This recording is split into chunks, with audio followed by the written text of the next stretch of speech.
سنة 1987 قبل نهائي افريقيا اللي كان ما بين الاهلي والهلال السوداني، قبلها ب10 ايام كان في ماتش ما بين الاهلي وغزل المحله. كان الكابتن محمود الخطيب مصاب وبدأ يلعب في الماتش ده عشان يبدأ يستعيد لياقته ويجهز نفسه ان هو يلعب نهائي دوري ابطال افريقيا.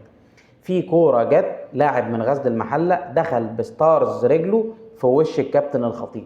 على اثر الاصابة دي الخطيب قرر الاعتزال تماما. يوم 30 اكتوبر سنة 1954 كان العالم كله على موعد مع مولد اعظم موهبة كروية مصرية، محمود الخطيب. اللعيبه اللي اتمرنوا مع الكابتن محمود الخطيب قالوا ان هو في التمرين كان بيعمل حاجات جميله جدا، غير خالص اللي بيحصل في الماتشات. يعني اللي الناس بتشوفه في الماتشات الخطيب بيعمل اضعافه في التمرين. الخطيب كان عليه لمسه سحريه جميله جدا تعجب اي حد. مفيش حد ما يحبش الخطيب، مفيش حد ما يحبش بيبو.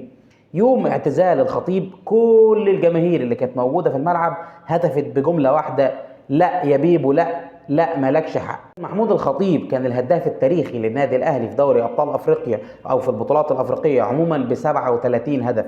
محمود الخطيب كان مع المنتخب في بطوله 86 اللي اتلعبت في مصر واخدها المنتخب.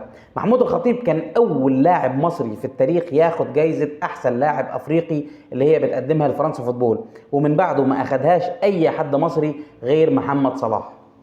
او تختلف معاه وهو دلوقتي رئيس النادي الاهلي على قدراته الاداريه ونجاحه من فشله، لكن مفيش اي حد يختلف على امكانيات محمود الخطيب كلاعب، وفي ناس كتير بتصنفه على انه افضل لاعب في تاريخ الكره المصريه.